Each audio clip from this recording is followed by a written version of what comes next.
Bonjour à toutes et à tous et bienvenue dans le podcast Vers l'excellence sportive. Je m'appelle Johan, je suis étudiant en STAPS et dans ce podcast, je vous invite à vous plonger dans le monde du sport et de la performance à travers des entretiens avec des experts du domaine. Dans ce podcast, nous aurons l'opportunité d'aborder divers sujets directement liés à la performance sportive, comme par exemple la préparation physique, la préparation mentale, l'entraînement, les blessures et encore d'autres sujets. Mon objectif est de partager avec vous les connaissances des experts ainsi que leurs expériences enrichissantes. Eh bien, bonjour à toutes et à tous et bienvenue dans ce nouvel épisode du podcast. Et aujourd'hui, j'ai le plaisir d'accueillir Tom Tellier. Salut Tom, Salut, bonjour à tout le monde. merci d'intervenir sur le podcast aujourd'hui. Est-ce que pour commencer ce podcast, tu pourrais te présenter, parler un peu de ton parcours et ce que tu fais actuellement dans le monde du sport? Moi, je m'appelle, Tom Tellier, je viens d'avoir 26 ans il y a 2 mois à peu près.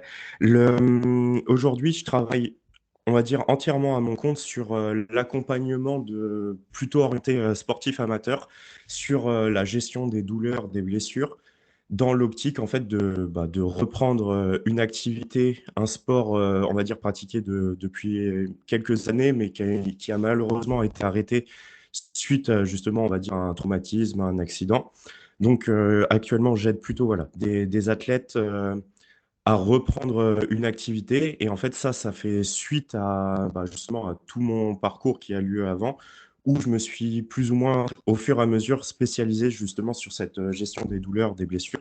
Moi, j'ai toujours été sportif, j'ai plus ou moins toujours voulu travailler dans le monde du sport. En tout cas, quand on parle de vrais projets professionnels et cetera.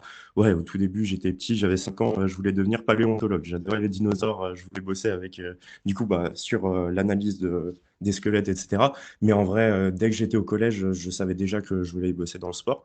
J'ai fait un parcours, classique, bac scientifique, licence STAPS, d'abord en entraînement sportif parce que je me privilégiais, on va dire, à la préparation physique. Moi, je fais du football américain, c'est un sport que je pratique depuis mes 14 ans en fait, je savais qu'en football américain, si je restais en France, il n'y avait pas forcément d'avenir en préparation physique j'ai voulu me destiner, vers le rugby. Donc j'ai fait une licence TAPS en entraînement sportif et en parallèle, l'objectif, c'était de devenir, préparateur physique dans le rugby de haut niveau, chose que j'ai réussi à faire. En troisième année de licence, je fais un service civique en pôle espoir, France. Toutes les semaines, en fait, je suis une quinzaine d'heures, en pôle à encadrer, justement, des filles et des garçons du plus haut niveau, français. À ce moment-là, je suis directement spécialisé dans la réathlétisation.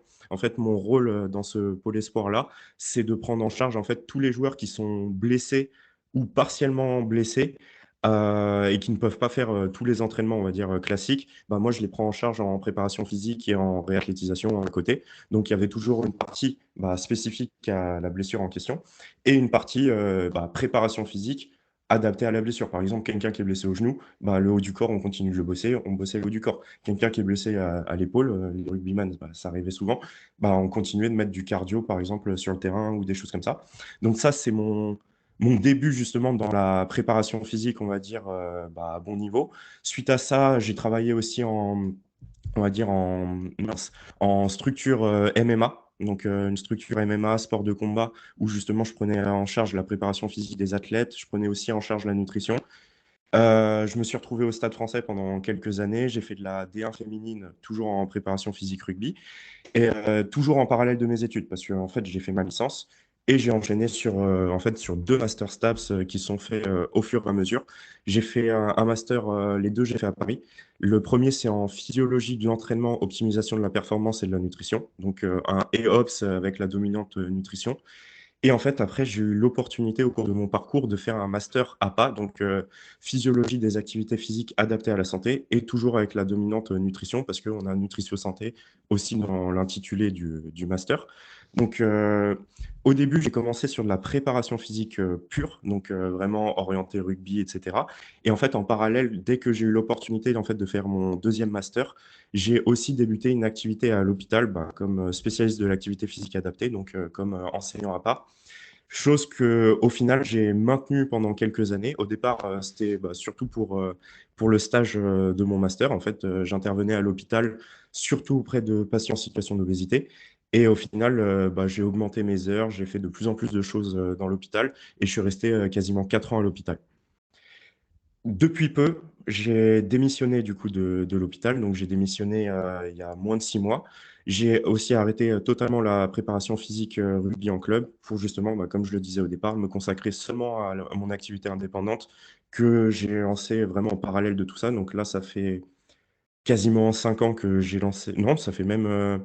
Je l'ai lancé dès que j'ai eu ma licence, donc en 2018. Actuellement, on est en 2024, donc ouais, ça fait 6 ans que j'ai lancé mon activité à mon compte. Et en fait, elle s'est développée en fur et à mesure.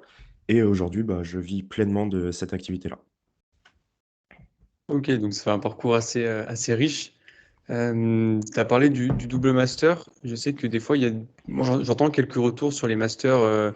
Il y en a certains, après le master, ils veulent directement aller sur le terrain ou alors ils sont pas satisfaits à 100% du master parce que c'était fait un peu. Une- pour eux, le master, c'était super bien et finalement un peu déçu. T'as pas eu cette vision du master? Toi, tu as vraiment apprécié ton master et du coup, tu as voulu en faire un deuxième ou c'était vraiment une opportunité et parce qu'il Moi, c'était. faut aimer le master pour pouvoir en faire deux de suite parce que ça prend du temps, quoi. Mhm. Clairement, moi j'ai on va dire un parcours académique un peu spécial parce que d'un côté j'ai eu beaucoup de mal justement sur mes masters, mais en même temps, à l'heure actuelle, j'ai bientôt 8 diplômes post-bac, donc ça commence à faire pas mal. Et en fait, tu vois, je finis ma licence, en gros, je suis pas major de promo, mais je suis numéro 2 de ma promo, donc vraiment j'ai un bon souvenir, j'ai bien aimé, tu vois. Je fais mon mémoire de licence parce que nous, on avait déjà un mémoire là où j'étais à Orsay. Et en fait, franchement, je fais un très bon mémoire. Je termine avec, je crois, ils m'ont mis 18 ou 19. Après ma soutenance, le mec enfin, mon jury, ils ont parlé de mon mémoire aux personnes qui y avait après. Donc, franchement, je sors de ma licence, j'avais un très bon rapport avec la fac, on va dire, mais j'étais hors Orsay. J'arrive à Paris. Là, tout change. En fait, bizarrement, ce que je faisais de bien à Paris, à Orsay, ça convient pas quand je suis à Paris. Donc, pardon. Donc, assez compliqué, en fait, de faire mes masters parce qu'en fait, ce qui se passe, c'est que je valide ma première année de master vraiment à la limite suite à des oublis de notes, etc. En fait, je dois aller au rattrapage pour une matière où j'ai fait le partiel, où j'ai fait tous les trucs, mais le prof, il dit qu'il n'a pas ma copie ou des trucs comme ça. Vraiment, déjà, je m'embrouille en fait avec ma fac à ce niveau-là parce que je me tape des rattrapages alors que j'ai fait les partiels de ma matière, qu'il y a des preuves que j'ai fait les partiels parce qu'en fait, c'était un travail en groupe et mon binôme avait la note. Et moi, je dis, j'étais avec cette personne, c'est pas normal que j'ai pas de note. Et le mec, il me dit, bah non, tire au rattrapage. Au rattrapage, il me met la note minimale pour valider, en fait. Enfin, pour valider. En gros, si t'avais pas au moins 5 sur 20 sur une matière, en fait, tu redoublais tout simplement. Et en fait, il me met 5 sur 20 en rattrapage, alors que de base, j'avais 13 ou 14. Donc, déjà, premier truc compliqué en première année de master. Et ensuite, en deuxième année, ce qui se passe, c'est que globalement, j'ai dit que j'étais à Paris, mais ma première année de master, globalement, c'était un master entre plusieurs facs. C'était un master EBNS, pour ceux qui connaissent, qui ont fait il y a quelques années. Et ce master-là, en gros, c'était entraînement, biologie, santé et nutrition. C'est pour ça qu'on avait après par la suite cette dominante nutrition. Et ce master-là, il était entre l'Université de Paris Descartes, entre l'Université de Créteil et celle de Bobigny. Et en fait, ce qui se passe, c'est qu'au cours de notre première année de master, les facs elles ne tombent plus d'accord, ce qui fait que la deuxième année de master, globalement, il n'y a plus le master. En tout cas, l'Université de Paris a décidé de créer son propre parcours et a décidé de quitter le projet. Donc, eux, c'était un master qui était prévu, qui était encadré, vraiment, c'est eux qu'on fait ce choix-là. Alors que Créteil et Bobigny, en fait, eux, ils ont fait plus ou moins un master de secours. Et donc, moi, je choisis d'aller à Paris, d'autant plus que, en fait, cette année-là, en même temps, je commence mon activité de préparateur physique au Stade français. Donc, globalement, c'est à côté. Créteil-Bobigny, c'était à l'autre bout de l'Île-de-France, c'était trop compliqué. Donc, moi, je suis prépa au Stade français. Du coup, je me dis, je vais aller à Paris. En plus, ils ont un projet de master qui, sur le papier, est très bien. Et du coup, c'est la première année du master. Ce qui se passe, c'est que du coup, bah, c'est la première année du master, c'est plus ou moins n'importe quoi. On a beaucoup de profs en fait qui sont pas, on va dire vraiment, bah, au point sur, les matières, qu'ils mettent en place. Par contre, le point positif, c'est qu'on a eu beaucoup d'interventions surtout sur mon master APA, de professionnels qui étaient sur le terrain. Donc on avait des médecins, on avait des mecs, vraiment en fait, eux, c'était pas des profs mais du coup, ils faisaient une intervention de temps en temps. Ça, c'était vraiment les meilleures parties. Par contre, toute la partie, on va dire, académique, de base, clairement, elle était pas incroyable. Elle était pas incroyable, franchement, j'estime que je n'ai pas appris grand-chose. Et je le dis quand même moi régulièrement sur mes réseaux, c'est que globalement, j'ai beau avoir, bah, plusieurs, diplômes, post-bac, pour moi, c'est pas ça qui forge mes compétences à l'heure actuelle. C'est plutôt ce que j'ai fait via mes stages, via mes expériences de terrain, via mes apprentissages, bah, tout au long de mon parcours, plus que mon parcours académique où en fait on voit des choses qui sont dépassées. Parce que clairement, moi, j'ai eu beaucoup de soucis du coup pour valider mes masters parce ils n'étaient pas d'accord en fait avec ce que je partageais. Par exemple, ma première année, en gros, j'ai redoublé mes deux masters. La première année, je fais mon mémoire, en gros, entraînement sportif sur l'impact de la musculation chez un public jeune lorsque ce n'est pas poussé à l'échec. Donc en gros, une initiation à la musculation, du coup pas forcément avec des charges lourdes, pas forcément avec des grosses intensités, mais je montre que malgré tout ça, en fait, ça permet des gains en force, des gains en vitesse, des gains en explosivité, en puissance, des gains en termes de masse musculaire, de composition corporelle. Donc moi, je montre tout ça au cours de mon mémoire. J'ai toute une partie aussi pour prouver que la musculation, plus ou moins, c'est pas dangereux chez un public jeune, surtout quand c'est encadré. Tu vois, je fais ma soutenance de mémoire et 1re question d'un prof: «Je comprends pas qu'on puisse faire de la musculation, chez un public jeune, c'est prouvé que c'est dangereux». Les 20 premières références Ouais. de mon mémoire, c'est pour prouver justement qu'il y a aucun impact et je lui ai dit: «Bah, regardez ma revue de littérature, c'est prouvé actuellement que ce n'est plus dangereux, d'autant plus quand c'est encadré». Il me dit: «Bah, moi j'ai les preuves qui prouvent le contraire». Tu vois? Du coup, suite à ça, la soutenance, elle est plus ou moins compliquée. Quand tu fais un mémoire sur la musculation, que le mec il te dit que, la musculation c'est dangereux, bah, ouais, c'est complexe, tu vois? Tu vois, le prof en question, je veux pas dénigrer, mais tu vois, le mec, ça fait, je sais pas, 30 ans, il est à la fac, il a 3 études, sur les rats. Derrière, c'est compliqué, de venir, de dire des trucs, par rapport à ce qu'on fait sur le terrain. Et franchement, j'ai eu beaucoup de mal. Du coup, je redouble mes 2 masters, justement à cause de mes soutenances. Enfin, à cause de mes soutenances. En gros, ils me mettent une note éliminatoire, sachant que en gros, il y a pas de rattrapage, sur un en gros, de base, sur un mémoire de stage, parce qu'en fait, normalement, dès qu'on respecte tous les critères, en fait, on est obligé d'au moins avoir la moyenne et de valider. Moi, du coup, j'avais tous les critères, j'avais même, plutôt des bons mémoires, mais en fait, vu qu'ils pouvaient pas me saquer, j'ai une note, éliminatoire, je ne peux rien faire. Du coup, je redouble l'année d'après, par contre, je fais vraiment, 2 mémoires qui, limite, auraient pu être, publiés dans la littérature du coup, je valide, mais tout juste avec 10 parce que c'était la note, minimale. Donc clairement, parcours académique quand même, compliqué je recommande pas à tout le monde de forcément faire un master si, c'est pour, juste acquérir des compétences. Mais en tout cas des compétences, en cours. Mais clairement l'avantage qu'on a avec, les masters, c'est que, généralement on a des stages et en fait, c'est les stages qui nous permettent, de se créer un réseau, d'intervenir, d'avoir plus d'heures d'intervention au départ parce que, ça peut être compliqué de se faire, embaucher, directement dans des structures, surtout en prépa physique quand on sort de la licence, parce qu'il y a énormément de concurrence. Déjà quand on sort du master, il y a quand même, beaucoup de concurrence, il y a beaucoup de personnes faut réussir à se faire sa place et ce n'est pas forcément simple. C'est pas impossible, loin de là, parce que moi, voilà, j'ai réussi à me faire ma place dans le rugby alors que je ne fais pas de rugby au départ. Mais ça a quand même demandé du travail, de l'implication et voilà, je veux pas décourager les gens. Clairement, c'est possible, mais il faut s'en donner les moyens. OK, ouais, c'est vrai que c'est enfin, un parcours assez atypique, mais c'est intéressant ton partage d'expérience. Je voulais revenir sur, du coup, la partie un peu indépendante que tu as créée. Donc tu as créé ça à la fin de ta licence 3, comme tu l'as dit. Est-ce que tu pourrais expliquer un peu tes motivations, ce qui t'a poussé à démarrer cette partie et comment tu l'as poursuivie tout au long de tes études? Ouais, on va dire que déjà tout au long de mes études, moi j'ai commencé à m'intéresser à la musculation, à la nutrition et cetera, autour de mes 14-15 ans. Donc, en fait, avec le recul, je me rends compte que déjà quand j'étais au lycée, potentiellement, j'avais des meilleures connaissances que certaines personnes qui sortent de BPGEPS ou, de licence. Enfin, franchement, j'étais déjà au courant tu vois, par exemple, d'un truc, des fois, nous, il y en a qui le découvrent en master, mais, tu vois que toutes les filières, énergétiques, bah, en fait, elles travaillent plus ou moins en même temps. Moi, j'étais au lycée, je savais déjà ça. Des trucs où, en fait, bah, moi, je suis passionné vraiment depuis le plus jeune âge.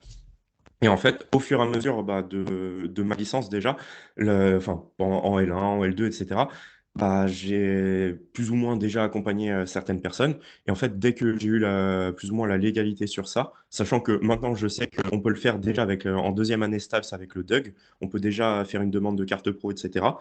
À l'époque, je ne le savais pas, du coup, j'ai attendu la fin de la licence pour, demander ma carte pro. Mais, globalement, dès que j'ai eu la licence, bah, j'ai proposé, des accompagnements vraiment, on va dire, de manière rémunérée, et cetera. Et j'ai commencé à plus ou moins communiquer là-dessus. Au début, c'était vraiment très ponctuel, hein. Franchement, genre, je devais peut-être mettre un post, tous les mois ou tous les 2 mois sur Insta, et cetera. Mais, je commençais déjà à communiquer un petit peu et à voir, on va dire, les 1res, personnes que j'accompagne. C'était plutôt, bah, dans une optique déjà de faire quelque chose qui m'intéresse parce que, bah, ça me plaît, d'accompagner les gens et en même temps, bah, je m'étais dit en fait, moi, j'ai jamais voulu et du coup, je ne l'ai jamais fait, travailler dans un métier qui ne m'intéresse pas pour, on va dire, payer ma facture, avoir on va dire, un job alimentaire ou des choses comme ça. C'est quelque chose que je n'ai jamais voulu faire. J'avais aussi la possibilité de pas être dans le besoin de ça, donc ça, j'avais de la chance sur ça. Mais du coup, en fait, je me suis dit: «Bah, je vais directement travailler dans quelque chose qui me plaît» et du coup, bah, qu'est-ce qui me plaisait à ce moment-là? Bah, la préparation physique, mais aussi, on va dire plus ou moins tout l'aspect, lié au coaching sportif, à l'encadrement, et cetera. Du coup, je lance, mon activité et j'accompagne des personnes au fur et à mesure et bah, quand tu es étudiant, tu vis chez tes parents, bah, clairement, c'est très bien comme, complément de revenu et en plus, ça te laisse le temps de développer l'activité au fur et à mesure. Parce que, bah, j'ai lancé ça, globalement l'été, de ma licence. Du coup, bah, je développe déjà ça pendant l'été. Je développe ça après pendant ma première année de master, pendant la deuxième année. Et en fait, au fur et à mesure, bah, quand tu finis ton master, ça fait déjà 3 ans que tu es à ton compte, bah, c'est quand même très positif. Parce que bah, ça a le temps de monter au fur et à mesure. Alors que si directement tu lances ton activité et tu as besoin d'en vivre dans le mois, bah, c'est pas impossible, mais disons que bah, ça met quand même du temps à se lancer, peu importe d'où l'on part. Et tu as eu tes premiers clients au bout de combien de temps? Franchement, assez rapidement, les tout premiers. Globalement, j'ai lancé, je pense en juin et mes premiers clients, j'en ai eu deux trois je pense, dès juillet. Mais, c'était des trucs, en fait, c'est des personnes qui ont pas eu de résultats et cetera. Mais en fait, je lançais, tu vois? J'ai eu on va dire tous les premiers problèmes, bah, qu'on a quand on se lance, on se sent pas forcément légitime, on met des petits prix et cetera. Franchement, les premières personnes que j'accompagnais, elles payaient 40 € par mois pour l'entraînement et la nutrition. Je sais pas si vous vous rendez compte, mais c'est rien du tout. Et ce qui se Mmh. passe, c'est que du coup, bah, ces personnes-là n'étaient pas sérieuses. J'avais pas forcément on va dire des bons retours, bah, qui me permettent, d'ajuster moi mon travail par la suite. Et en fait, ces personnes-là n'ont pas eu de résultat. Parce que, bah, clairement, niveau engagement, quand tu payes, 40 € par mois, bah, en fait, c'est rien du tout, tu vois? Maintenant, les personnes, elles me payent quasiment 10 fois plus et bah, bizarrement, elles sont beaucoup plus engagées, tu vois? Donc tu travailles uniquement en distance ou tu as du présentiel de temps en temps? Mmh, depuis que j'ai déménagé, parce qu'en fait, j'ai passé toute ma vie sur Paris et j'ai déménagé il y a 3 mois, à Antibes, sur la Côte d'Azur. Depuis que j'ai déménagé, du coup, j'ai pour l'instant que l'aspect digital, mais je compte, redévelopper le présentiel parce que, bah, c'est quelque chose qui me plaît, qui m'anime. J'adore voir les personnes en vrai, surtout, on va dire sur l'aspect santé, parce que du coup, sur mon parcours à pas, bah, en fait, je voyais des personnes, au quotidien, des patients au quotidien et j'adore cet aspect-là. Par exemple, je suis arrivé ici, j'ai quand même fait un remplacement en clinique privée sur justement, on va dire, dans un SSR, donc dans un centre de rééducation et j'adore cette partie-là, de voir en fait les gens au quotidien et on va dire que plus ou moins de temps en temps, bah, quand même ça me manque, mais on va dire que la liberté que procure une activité 100 digitale, j'apprécie aussi beaucoup. Je peux me lever à l'heure que je veux, je peux travailler quand je veux, je peux travailler d'où je veux. Pour l'instant, j'ai un peu le dilemme entre, bah, justement accompagner des gens en présentiel et avoir on va dire ce plaisir, là et en même temps avoir, la liberté de, bah, 100 digital. Actuellement, du coup, je suis toujours à 100% digital, mais je vais redévelopper un petit peu de présentiel, mais pas forcément avec des grosses contraintes, etc. Et du coup, sur mon activité, ouais, distancielle, je propose mes accompagnements, on va dire, personnalisés. Je fais aussi des consultations, des visioconsultations pour les personnes qui n'ont pas forcément besoin d'accompagnement, mais qui cherchent à avoir certains conseils, etc. On va dire vraiment une trame suite à certaines problématiques. Et je propose aussi de la formation en ligne.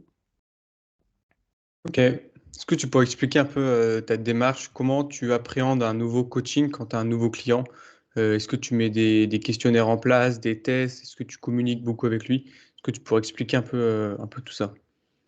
La première chose que je dis à 100% des personnes que j'accompagne, c'est que justement, la communication, c'est la clé déjà dans quasiment dans peu importe, on va dire le type de relation qu'on entretient, c'est quelque chose d'hyper important.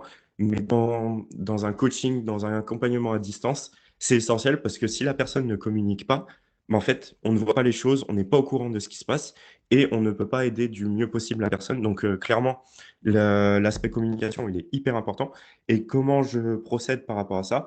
En fait, j'ai toujours une première partie, on va dire, bilan au départ, que ce soit, déjà bilan sur les problématiques. En gros, j'échange, au téléphone ou en visio avec la personne pour savoir, ce qu'elle a comme problématique, en quoi je peux l'aider, ce qu'elle attend de moi.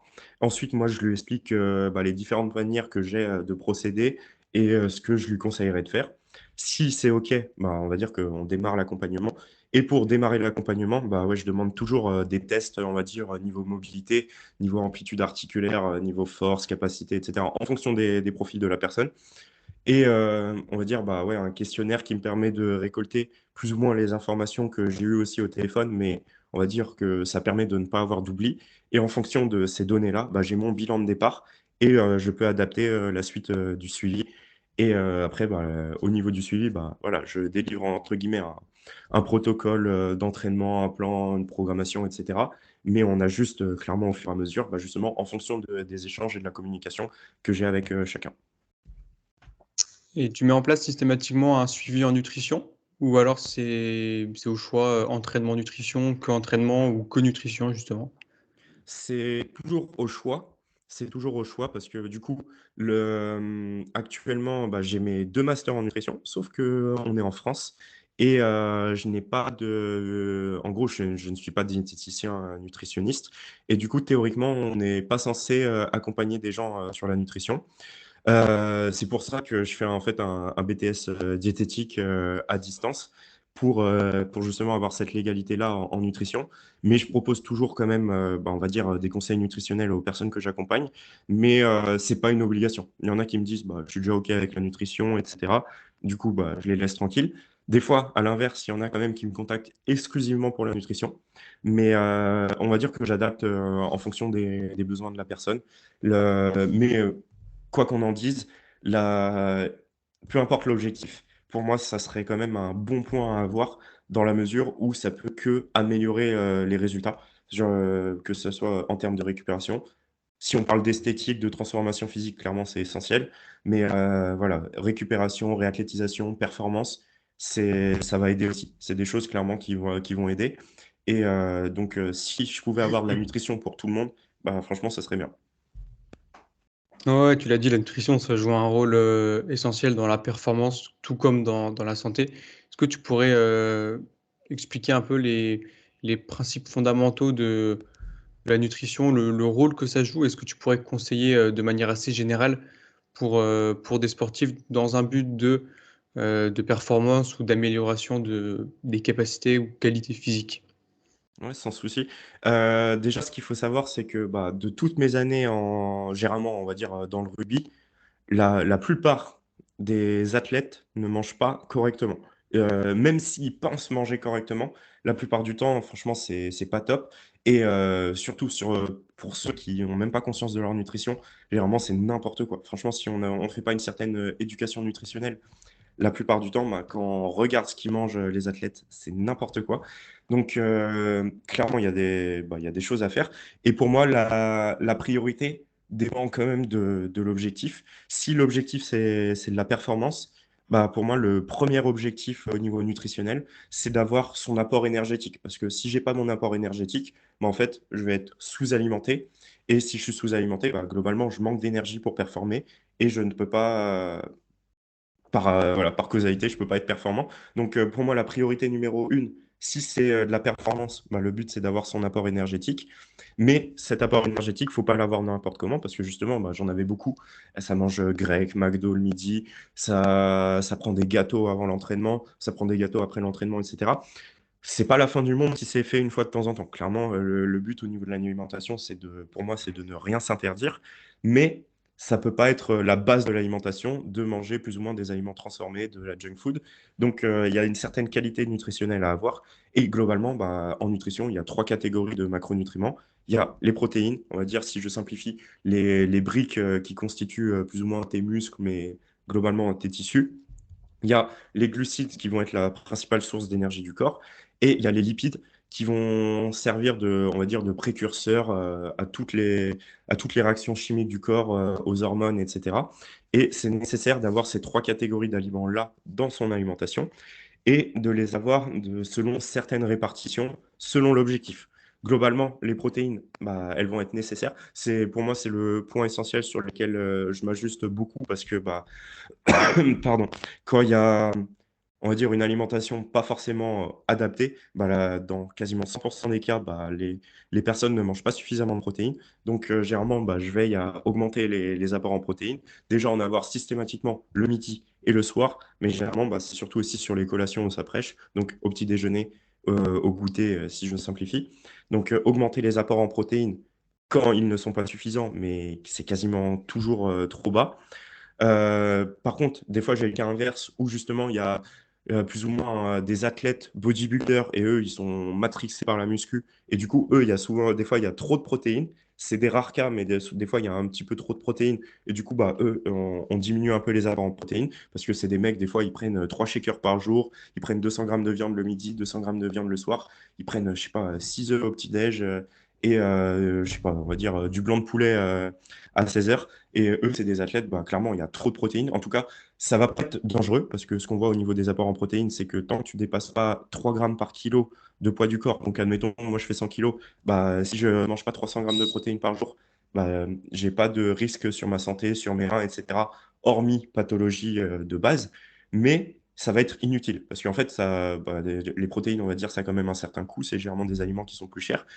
Et si tu les assimiles pas, que tu en as pas forcément besoin, bah, en fait, elles vont juste aller dans les urines et du coup, bah, ça a pas d'intérêt d'avoir autant de protéines dans l'alimentation. Autant réduire les protéines et augmenter les glucides ou les lipides, selon le profil. Donc les glucides, généralement, bah, j'essaye d'avoir des glucides de bonne qualité, donc plutôt des, on va dire, des féculents, donc du riz, des pâtes, pas forcément complètes, ça dépend des profils, et de la digestion, mais globalement, plutôt, voilà, des féculents. Quand même avoir des fruits. On peut avoir des glucides, on va dire, plus rapides qui sont assimilés, plus rapidement autour de l'entraînement.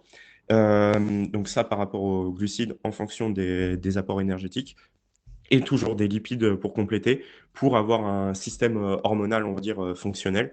Donc les lipides, généralement, bah, je conseille d'avoir, potentiellement, de l'huile, un peu d'huile dans les repas ou pour les cuissons, éventuellement des oléagineux, de consommer, des œufs. Ça, c'est un truc que j'adore, des œufs, au quotidien, hein. Clairement, c'est game changer, on va dire, pour la santé de manière globale. Ça peut être, du foie aussi. Bon, ça dépend des goûts, des préférences et cetera, mais le but, c'est d'avoir un équilibre au niveau de tous ces apports nutritionnels et en ayant toujours du plaisir à manger en fonction de nos goûts, nos préférences et cetera. Le but, bah, c'est clairement de kiffer ce qu'on mange et en même temps que cette alimentation, bah, nous apporte, nous amène vers, nos objectifs, nos besoins. Dernier point sur lequel je me concentre, c'est l'hydratation. Parce que chez les athlètes, bah, c'est un point hyper important. On sait que globalement, 1% de déshydratation, ça entraîne plus ou moins une diminution de la perf de 10%. Et admettons, bah, voilà, tu fais 100 kilos, tu perds 1 litre d'eau à l'entraînement, ce qui est pas forcément choquant. Bah, en fait, théoriquement, tu as déjà une perte de 10%. Donc, il faut vraiment faire attention à boire de manière régulière, que ce soit pendant l'entraînement, mais aussi autour des entraînements. Ça, globalement, c'est trop peu fait. Moi, je sais que je me suis quand même battu aux entraînements, dans le rugby pour avoir des pauses boissons de manière régulière. Parce que de base, sur certains coachs plutôt à l'ancienne, bah, tu les écoutes, les mecs, ils font l'échauffement, bah, on va dire la partie skills, etc. Des fois, ils font 40 minutes d'entraînement, ils n'ont pas bu une seule goutte d'eau. Donc, on sait qu'ils auront intérêt à boire plus que ça. Et du coup, bah, je me suis battu pour qu'il y ait des pauses boissons quasiment tous les quarts d'heure ou des choses comme ça, selon l'organisation de l'entraînement. Et ça, c'est un point hyper important. Il y a beaucoup trop de personnes qui ne boivent pas suffisamment, que ce soit vraiment dans la journée de manière globale, mais aussi pendant les entraînements. Je reviens sur la base, on va dire, de la nutrition où tu as dit, du coup, faut avoir son apport énergétique suffisant, un apport en protéines, glucides, lipides cohérent. Est-ce que tu conseillerais aux personnes de peser leur aliment pour atteindre leur objectif de calories et avoir les bonnes proportions? Ou alors ça pourrait être trop contraignant, trop chronophage et donc plutôt le faire, je vais le dire au feeling, mais essayer d'avoir un apport en protéines, en glucides, en lipides et sans forcément peser et savoir exactement où on en est en termes de total calorique. Alors, disons que de manière générale, il n'y a pas d'obligation, mais je conseille quand même beaucoup d'avoir au moins une période dans notre vie où justement on pèse notre alimentation. Et en fait, souvent, je prends l'analogie du GPS. Globalement, tu veux aller, tu as une destination, tu n'y es jamais allé. Bah, en fait, le meilleur moyen pour aller à cette destination, c'est de noter sur ton GPS, en fait, pour avoir le trajet optimal. Et en fait, le fait de peser ton alimentation, bah, en fait, le but, c'est justement d'avoir, ce trajet optimal vers tes objectifs et du coup, bah, au début, bah, je connais pas le chemin, bah, j'ai besoin du GPS. Je prends le GPS, je le fais peut-être, 2-3 fois. Bah, comme pour mon alimentation, je peux peser peut-être pendant une semaine, 2 semaines, un mois, 2 mois, 3 mois et en fait, au fur et à mesure, bah, je connais la démarche, je connais les quantités, je connais le trajet et du coup, une fois que je connais le trajet, bah, potentiellement, je peux le faire moins souvent, voire, ne plus le faire du tout. Comme, bah, une fois que je connais un trajet par cœur en voiture, bah, j'ai pas besoin de mettre le GPS à chaque fois. Par contre, éventuellement, je peux le mettre de temps en temps pour vérifier s'il y a des bouchons. Dans l'alimentation, plus ou moins la même chose. Je peux de temps en temps, bah, en fait, noter, enfin peser justement, ce que je mange pour vérifier si, c'est bien ce que j'avais, dans la tête au départ. Parce que ce qu'on voit, c'est que de manière inconsciente, au fur et à mesure, on a tendance à s'écarter des quantités. En fait, on va dire qu'on est un peu biaisé dans nos fonctionnements et par exemple, je sais pas, j'ai 200 grammes de féculents, le midi, bah, potentiellement, si je suis un profil qui a tendance à prendre du poids, ce que je vois, c'est qu'inconsciemment, je vais peut-être mettre, si je ne pèse plus, 210 grammes, 220 grammes et en fait, c'est des quantités qui peuvent augmenter au fur et à mesure ou inversement, quand je suis un profil qui a plutôt tendance à perdre du poids, bah, en fait, je vais réduire les quantités. De temps en temps, je vais sauter des repas ou des choses comme ça et donc c'est toujours bien pour moi on va dire de peser de temps en temps, tu vois? Ça peut être, 1 semaine par mois ou des choses comme ça, pour, se dire, bah, faire un petit rappel par rapport à l'alimentation et du coup, bah, voilà, s'assurer qu'on est dans la bonne direction. Moi, je vois ça un peu vraiment comme une, éducation qui est à faire pendant un moment, mais qui est pas forcément à faire à vie, parce que clairement, c'est quelque chose de contraignant. Pas forcément si contraignant que ça quand on fait les bonnes choses. Par exemple, globalement, tu vois, tu mets, les aliments dans ton assiette, bah, en fait, tu as juste à mettre la balance en dessous et en fait, tu as déjà une idée, des quantités. Ça demande, 30 secondes de plus. Si tu le notes sur l'application derrière, bah, admettons, ça te prend 1 minute par repas. Pour moi, tu vas peser, son alimentation. Si c'est bien fait, globalement, ça te demande, allez, 5 à 10 minutes par jour. Ces 5 à 10 minutes par jour-là, bah, au début, elles sont contraignantes, mais en fait, au fur et à mesure, bah, de ton éducation, c'est quelque chose qui, par la suite, te fait gagner énormément de temps parce que, bah, tu as une idée de ce que tu ingères et ce que tu ingères, bah, comme on l'a dit tout à l'heure, ça a un réel impact sur, bah, l'atteinte de tes objectifs, que ça soit de la performance, de la perte de poids, peu importe. Tu as parlé d'éducation et ça sera ma dernière question sur la partie nutrition. Euh, Est-ce que tu as des stratégies que tu mets en place pour les sportifs que tu suis pour justement les éduquer en matière de nutrition, tu vois? De manière générale, après, forcément, tous les sportifs sont différents, mais de manière Mmh. assez générale. Bah, en fait, les stratégies, c'est toujours, enfin, on va dire que ma stratégie, là, comme ça, je me dis pas forcément que j'en ai une, mais en fait, c'est parce que c'est plus ou moins toujours la même, justement adaptée en fonction de chacun. Mais, tu vois, les points essentiels que je t'ai dit avant, bah, en fait, le but à travers, on va dire un accompagnement, bah, c'est d'avoir justement ces atteintes-là, en termes d'apport énergétique, en termes de protéines, en termes de glucides, en termes de lipides, en termes de plaisir alimentaire. Une fois que tout ça c'est atteint, éventuellement, je me concentre sur les micronutriments, sur, on va dire, le timing dans l'alimentation ou des choses comme ça. C'est des choses qui jouent très, très peu sur, la globalité, en tout cas pour le timing, mais c'est des choses qui peuvent avoir une importance, selon le contexte. Parce que clairement, quand tu as des athlètes qui s'entraînent 2 fois par jour, bah, là, la nutrition a quand même plus d'importance que quelqu'un qui s'entraîne 3 fois par semaine. Donc, il y a des petites choses comme ça, mais globalement, sur l'alimentation, je me concentre, vraiment sur les bases parce que, bah, en fait, c'est les bases qui te donnent, on va dire, 80 des résultats. Et derrière, les petites choses, elles demandent bah, quand même beaucoup de conscience nutritionnelle, bon, justement une éducation quand même assez poussée. Des fois, elles demandent quand même de faire assez gaffe.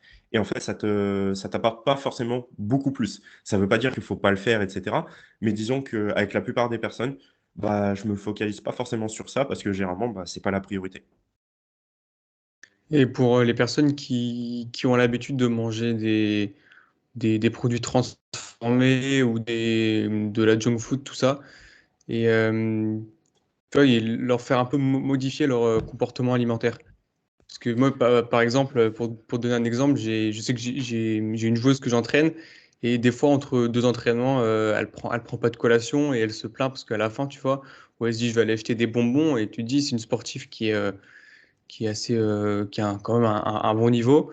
Et tu dis comme là, il y a en termes de nutrition, c'est pas optimisé, tu vois. Mmh. Faut voir, pour moi, les priorités. Le truc, c'est que, par rapport à là, tu vois, au cas de ta joueuse, bah, moi, j'essaierais de lui faire, prendre conscience, bah, voilà, si elle a faim, si elle manque d'énergie, bah, clairement, elle va pas être performante. À quel point son 2e entraînement, il est important. Généralement, en plus, le 2e entraînement, selon enfin, dans la plupart des clubs, bah, ça va être, l'entraînement de ton sport. Parce que généralement, on va dire, on a la prépa physique, la nutrition, la muscu avant et après, l'entraînement terrain, c'est souvent comme ça que ça procède.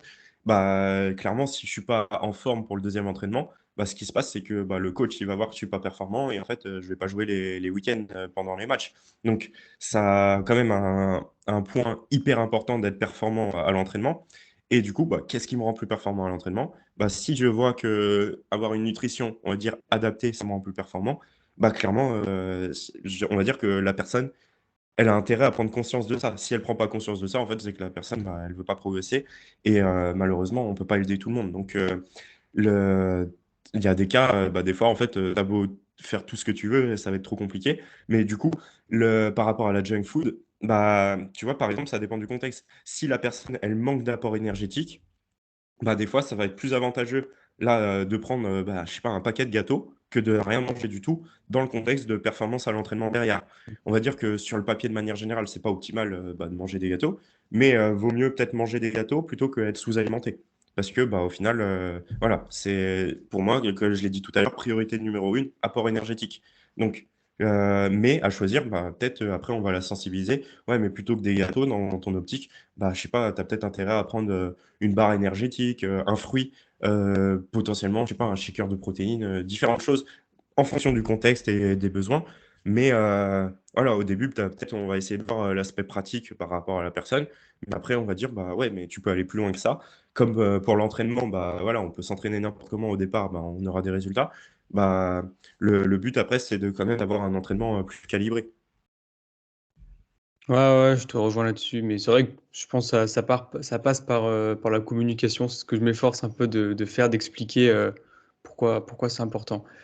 J'aimerais passer sur une deuxième thématique, toujours en lien avec le sport, mais un peu plus à l'entraînement. Là, on était sur la nutrition. On va passer sur la mobilité. Est-ce que déjà, dans un premier temps, tu pourrais définir ce qu'est la mobilité, euh, dire en quoi c'est différent de la souplesse? Peut-être qu'il y en a qui peuvent confondre un peu ces deux termes, et pourquoi c'est important dans la pratique sportive. Alors, globalement, si on prend on va dire la définition de la mobilité, ça va être, le rapport entre justement la souplesse et la force pour aller, on va dire, dans des amplitudes de manière active et tout en ayant un certain contrôle moteur, donc une certaine conscience de ce mouvement-là. Globalement, si, là, on voit pas forcément, mais par exemple, je vais essayer de le faire, au niveau du bras. Bah, par exemple, Ma souplesse au niveau passif, là, je vais me tirer passivement avec l'autre bras pour aller plus loin, alors que ma mobilité en actif, du coup, c'est à quel point je peux aller activement avec le bras comme ça. Pareil, si je lève le bras au-dessus de la tête, bah, peut-être qu'en me tirant, en mettant un poids derrière, moi, je peux aller un peu plus loin. Par contre, activement, bah, je suis bloqué à un certain point. Ça va être vraiment on va dire, la différence entre actif et passif, pour moi, ça va être, voilà, la différence souplesse, mobilité et en fait, pour avoir de l'actif, ça nécessite, voilà, de la force et une certaine conscience, corporelle, un certain contrôle moteur pour justement aller dans cette, position-là et clairement enfin, ouais, l'entraînement de mobilité, ça va être essentiel pour, on va dire, se préserver de certaines problématiques parce que ce qu'on voit, c'est que plus on est mobile, moins on a de chances, d'excéder nos capacités, on va dire, de se blesser ou d'avoir certaines douleurs. Comment tu l'intègres dans les programmes d'entraînement pour les personnes qui n'ont pas l'habitude de le faire? Parce qu'on sait que la mobilité, les étirements, c'est souvent, je trouve, assez négligé par les sportifs parce que c'est pas la partie la plus plaisante. Comment tu l'intègres dans les entraînements? Bah, déjà, je l'intègre, de manière systématique. Peu importe, OK. quasiment les personnes que j'encadre, bah, elles ont toujours une, partie mobilité. Le plus ou moins poussée selon justement la problématique, les pathologies et cetera. Par exemple, quelqu'un qui a on va dire, qui est en réathlétisation, bah, suite à un croisé, suite à une blessure à l'épaule, ou des choses comme ça, bah, généralement, la partie mobilité est très poussée parce que, bah, surtout quand la personne est très très limitée dans ses mouvements, autour de la zone blessée. Mais, j'en intègre même pour les personnes qui n'ont pas de problématique particulière. Je leur, généralement, en fait, moi, j'ai pas trop ce besoin de montrer les besoins de la mobilité parce que la plupart des personnes qui me contactent, elles me contactent justement pour, aller mieux par rapport à certaines, douleurs ou certaines blessures et en fait, bah, elles savent très bien qu'avec moi, elles vont bosser sur ça. Donc elles sont pas forcément réticentes à ce travail-là et quand j'avais des patients, on va dire, en présentiel à l'hôpital et que du coup, bah, je leur fais du travail de mobilité, en fait, je leur explique pas que ce que c'est, je leur dis: «Bah, là, on va faire un exercice par rapport à ça». Par exemple, j'avais beaucoup de personnes, bah, qui avaient des douleurs aux épaules, des douleurs aux genoux et cetera. Bah, en fait, je fais différents exercices et je leur dis pas forcément que c'est de la mobilité, mais par contre, en fait, elles vont voir directement derrière que en fait, elles vont mieux. Soit elles peuvent mieux bouger, soit elles ont moins mal et généralement, c'était les 2. Donc en fait, je leur montre directement que, bah, elles ont un intérêt à faire ces exercices-là par rapport à leur contexte, même si de base, c'est pas forcément, ce qu'elles avaient en tête, mais en même temps, la plupart des personnes, bah, ne connaissent pas ça et du coup, bah, en quelques minutes, quand tu vois que tu as moins mal, que tu peux mieux bouger, bah, en fait, ça va te motiver à refaire la même chose, par la suite. Et pour un public plus, sportif, tu conseillerais de placer la mobilité sur des séances, à part ou alors post-entraînement ou à l'inverse, pré-entraînement? Ça, on va dire, ça dépend de la priorité. Ça dépend de la priorité. Moi, j'aime beaucoup placer la mobilité en début de séance parce que pour moi, c'est un travail de force, d'intensité maximale sur, bah, la plupart des choses que je fais faire, en fait, aux athlètes. Donc, généralement, j'ai mon échauffement, j'ai ma partie mobilité et après j'ai ma partie, renforcement, prépa physique, en fonction de la séance. Donc, moi, généralement, vu que c'est un travail intense, je le mets au tout début, mais selon le contexte, des fois, bah, en fait, c'est pas forcément la priorité et des fois, bah, je peux le mettre un petit peu en fin de séance, mais on sait que ça va être moins optimal parce que, bah, du coup, il y aura moins d'intensité ou je peux le mettre, même, dans des séances à part, dans des jours de repos ou des choses comme ça. Pareil, je sais que enfin, je demande moins d'intensité pour pas que ça empiète, sur les jours à haute intensité, mais sur, des gains d'amplitude de mouvement, par exemple, ce qu'on voit, c'est que la la répétition au quotidien, l'exposition à certaines contraintes, à un certain stress, on va dire au niveau étirement, bah, en fait, ça entraîne de très bons résultats. Donc, bah, quelqu'un qui, je sais pas, qui veut avoir son grand écart, bah, j'ai intérêt à avoir des séances à haute intensité, on va dire niveau mobilité autour des hanches et cetera, bah, peut-être, 2 ou 3 fois par semaine, plutôt 3 fois par semaine, mais aussi avoir des séances entre ces 3 séances en haute intensité qui vont permettre, bah, de travailler toujours au niveau des hanches, mais avec, peut-être une intensité plus modérée pour pouvoir récupérer au niveau nerveux et bien forcer. Mais, moi, voilà, j'agence, en fonction de ce que j'estime, l'optimal comme, comme besoin, bah, j'ajuste, vraiment en fonction. Donc, certains, ils vont juste l'avoir en début de séance, certains, ils vont avoir un protocole tous les jours, certains, ils vont avoir, un peu en fin de séance, c'est franchement, ça dépend. Il y a pas de bonne réponse, ça dépend toujours du contexte. Ouais, je crois que presque toutes les questions à chaque fois, c'est contexte dépendant. Clairement. T'as parlé de 3 fois par semaine.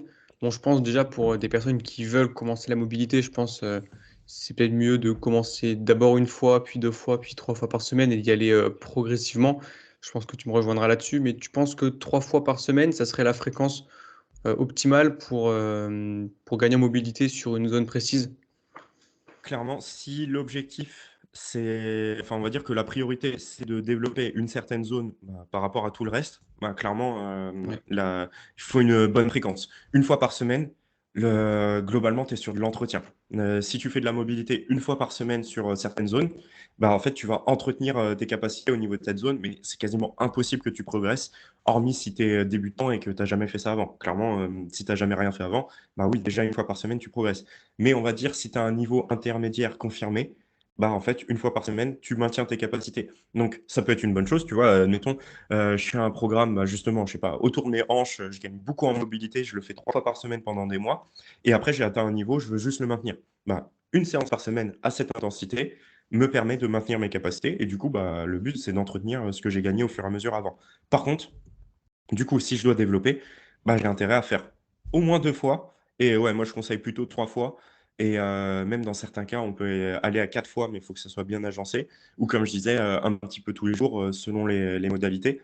Mais oui, c'est faut une certaine fréquence, faut l'intégrer, progressivement. Clairement, si tu as jamais fait avant, bah, commencer par 3 fois par semaine, bah, ça peut être un petit peu beaucoup.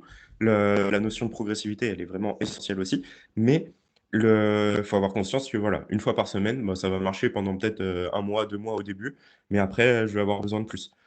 Mais faut toujours gérer aussi par rapport au contexte global parce que généralement, il y a pas qu'une chose qu'on souhaite développer. Il y a différents aspects, enfin surtout si on est un athlète, si on est un sportif, bah, il y a plein de choses qu'on veut développer. Il faut réussir à prioriser et voir, bah, aussi notre niveau d'énergie, ce à quoi on peut accorder notre temps parce que, bah, nos ressources, elles sont limitées et c'est là, bah, justement tout notre travail en tant que coach, en tant que prépa, c'est justement d'agencer, toute cette, on va dire planification-là pour que, bah, il y ait le maximum de résultats et que la personne, bah, elle perde pas son temps ou qu'elle travaille pas trop.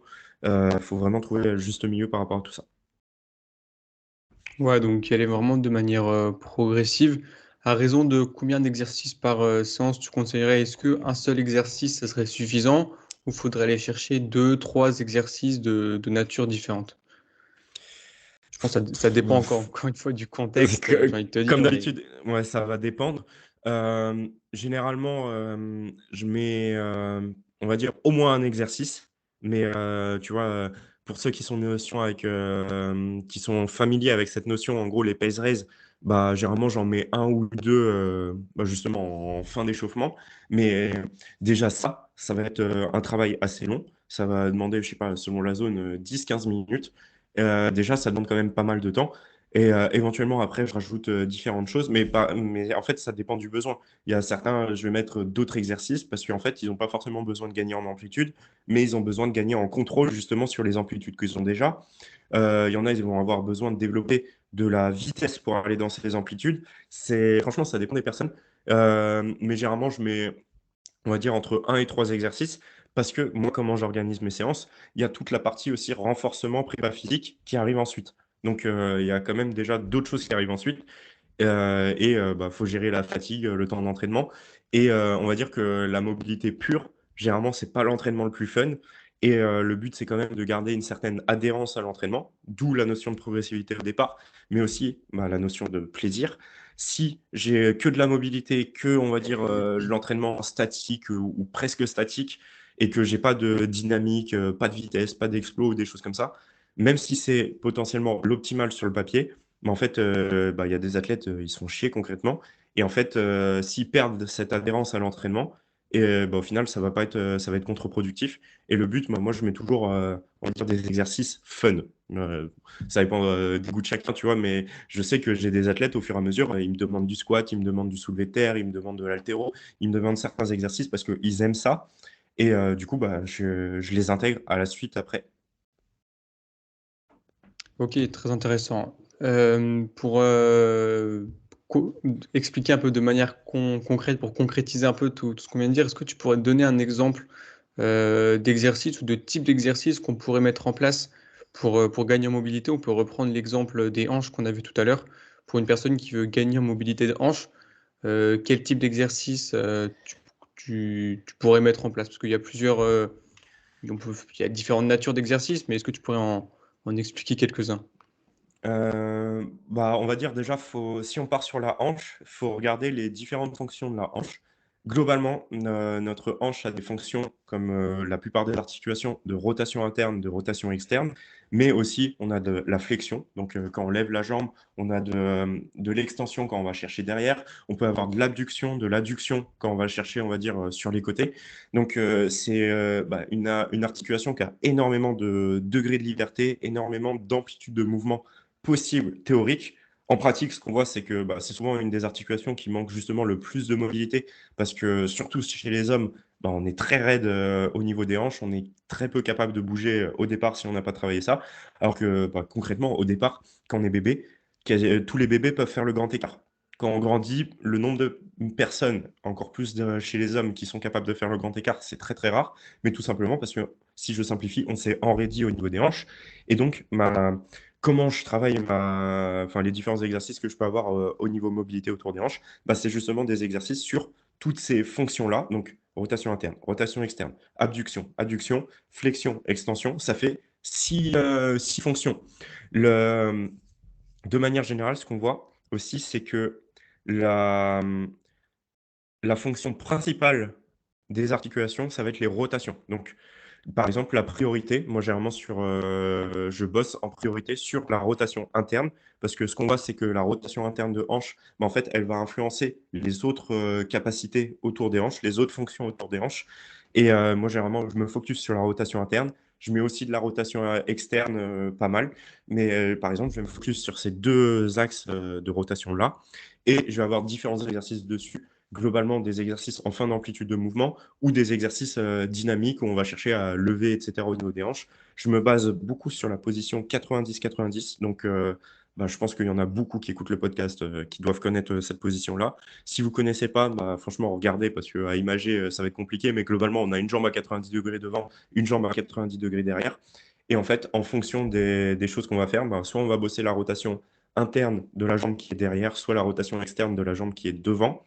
Hem Et voilà, on peut le bosser de manière statique, donc en maintenant, bah, une position d'étirement en fin d'amplitude, par exemple. Je veux bosser ma rotation interne, de hanche, mais en fait, je vais me tourner vers l'arrière. Ça va venir étirer, bah, au niveau, on va dire, au pincement de la hanche sur, ma rotation interne.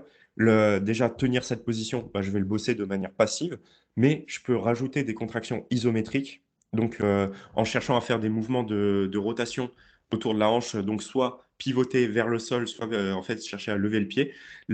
Ces mouvements-là vont me permettre d'avoir une, contraction, d'avoir une stimulation plus profonde, bah, de la capsule articulaire de la hanche et ce travail-là, on va dire actif justement, à défaut d'avoir du 100 passif, bah, ce qu'on voit, c'est qu'il donne des meilleurs résultats en termes d'amplitude de mouvement, en termes de force de manière globale, parce que du coup, on a davantage de contraintes, sur l'articulation et par exemple, tu vois, sur, ma deuxième année de master, celle où j'ai redoublé, j'ai fait mon mémoire la deuxième année sur l'impact, justement de ces contractions, isométriques en fin d'amplitude de mouvement. Moi, j'ai fait mon mémoire sur, la dorsiflexion de cheville, du coup, chez les rugbyman et en fait, je comparais un protocole où ils avaient étirement passif seul, où ils avaient étirement passif plus contraction isométrique, seul, du coup et du coup en dorsiflexion et un protocole où ils avaient, étirement passif, contraction isométrique, que ce soit en dorsiflexion et en extension de cheville et en fait, ce qu'on voit, c'est que, bah, peu importe le protocole, il y avait des gains en amplitude de mouvement, mais globalement, étirement passif, bah, tu gagnais en amplitude de mouvement pendant le protocole, mais dès que tu arrêtais de le faire, bah, tu perdais, parce que globalement, j'avais 1 mois de protocole, donc à raison de 3 séances, par semaine. Et après 1 mois où il y avait 0 séance pour voir en fait les gains dans le temps. Donc étirement passif, ça augmentait et après ça redescendait.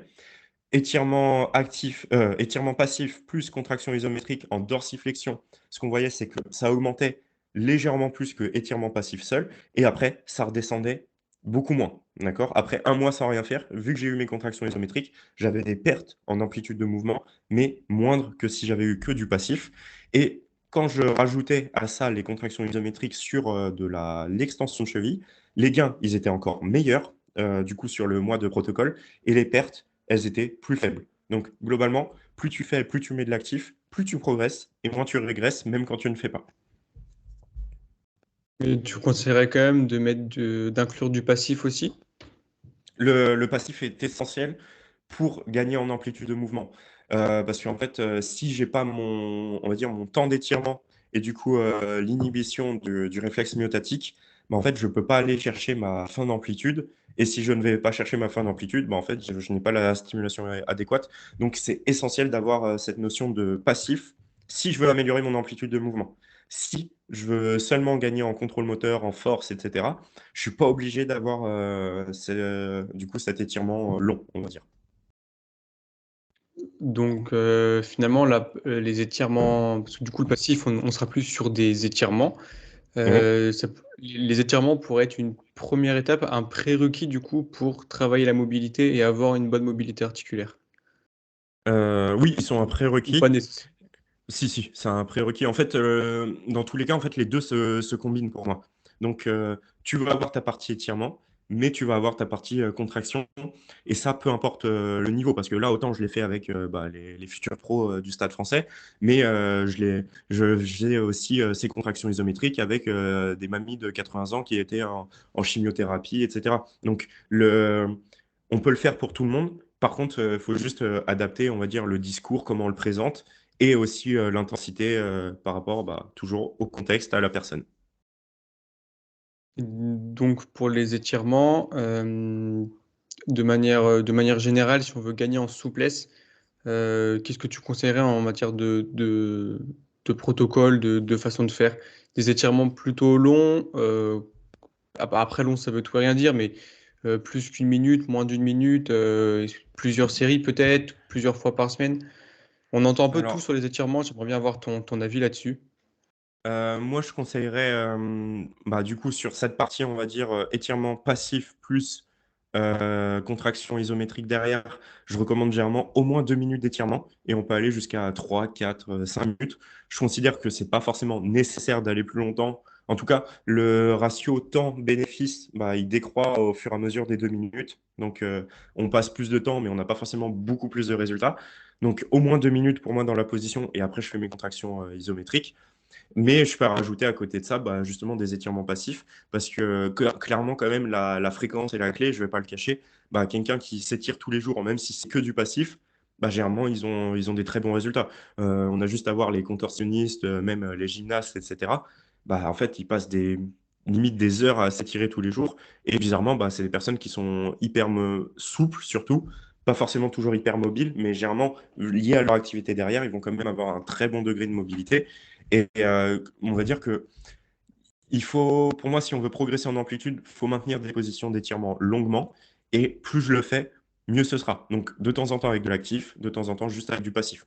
Là, par exemple, bah, je bosse entre guillemets «un petit peu» mon grand écart, hein. Je suis très loin de ça. Moi, je suis quelqu'un de vraiment pas du tout raide, enfin pas du tout mobile au départ. Franchement, test de souplesse où il faut toucher les pieds au départ, j'arrivais juste au niveau de mes genoux, sachant que j'ai des longs bras, je suis longiligne, j'ai juste à me pencher, j'ai les bras au niveau des genoux, donc j'étais hyper raide au départ.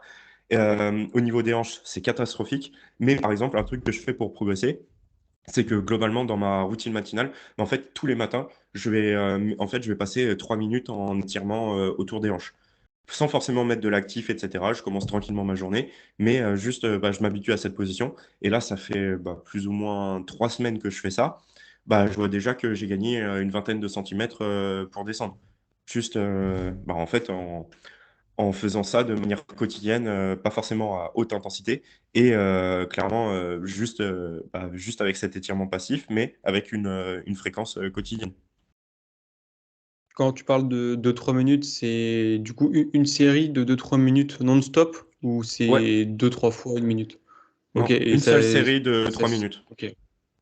Donc vraiment un Est-ce que étirement long qui reste dans le temps. ok. Est-ce que là, tu aurais d'autres conseils que tu n'as pas évoqués, que tu aimerais mettre en avant pour les personnes qui aimeraient gagner en mobilité ou en souplesse, ou commencer justement à faire ce type Mm. d'entraînement? Bah, le conseil que j'aurais, c'est que faut aussi voir en fonction du temps mis à disposition. Parce que clairement, l'entraînement dès que je mets du passif, ça demande rapidement beaucoup de temps.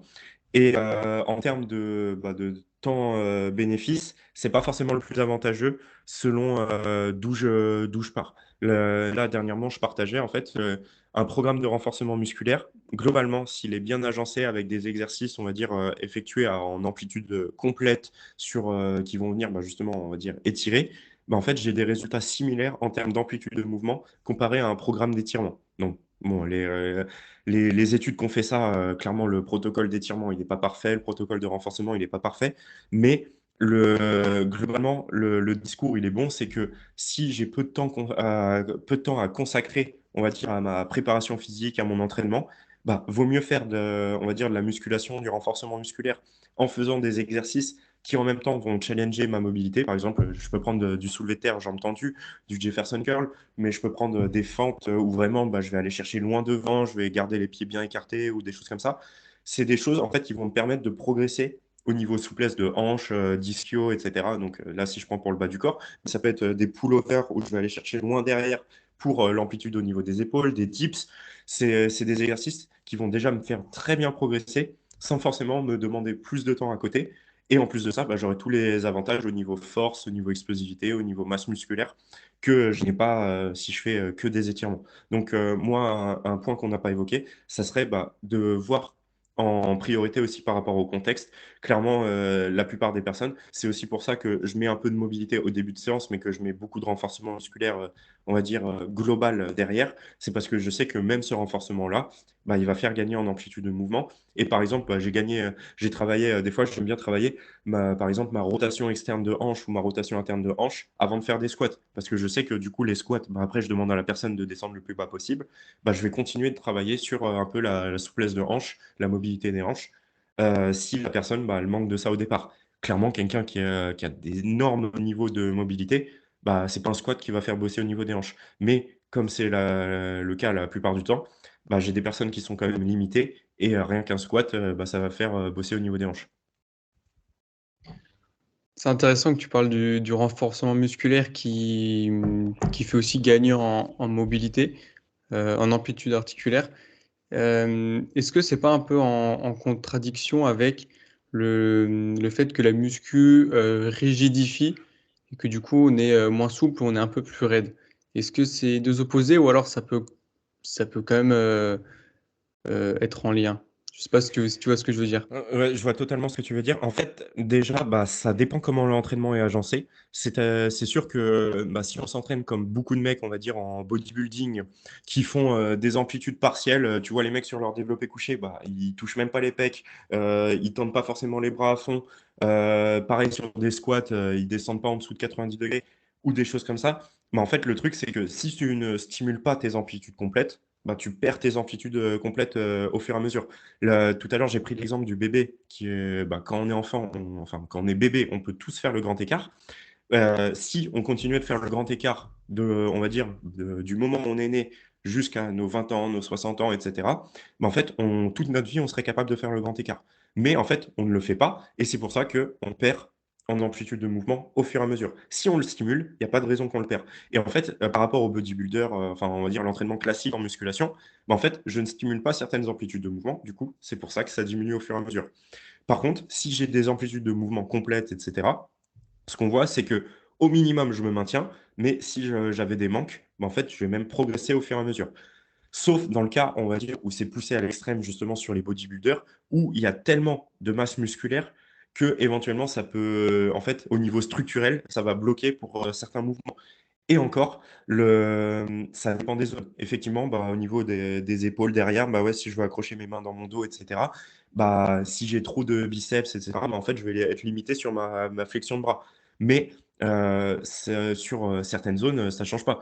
Il y a déjà des bodybuilders, vraiment des culturistes, enfin, je sais pas, sur Mister Olympia et cetera, qui font le grand écart sur scène. Pourtant, les mecs, ils ont des cuisses, elles sont monstrueuses.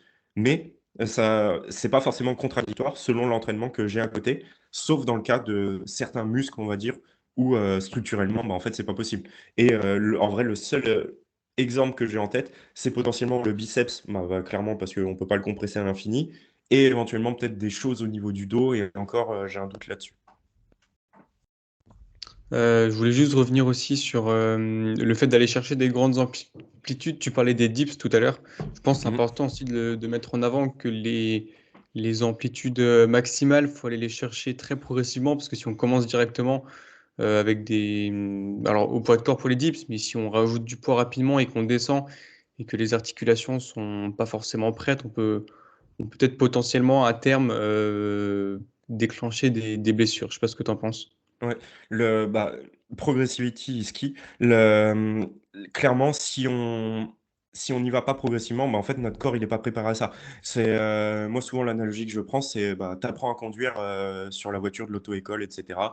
Admettons, tu es limité à 50 km/h et cetera. Bah, si d'un coup, tu te retrouves, dans une Formule 1 où tu peux aller à 300, bah, en fait, oui, tu as la possibilité d'aller aussi loin, mais par contre, tu es pas en maîtrise de ton véhicule et en fait, bah, généralement, tu vas avoir un accident et c'est très dangereux pour toi. Au niveau, mouvement sur une amplitude complète, c'est la même chose. C'est bien de pouvoir y aller, mais il y a une différence entre y aller, bah, justement au poids du corps ou y aller avec, 100 kilogrammes chargés.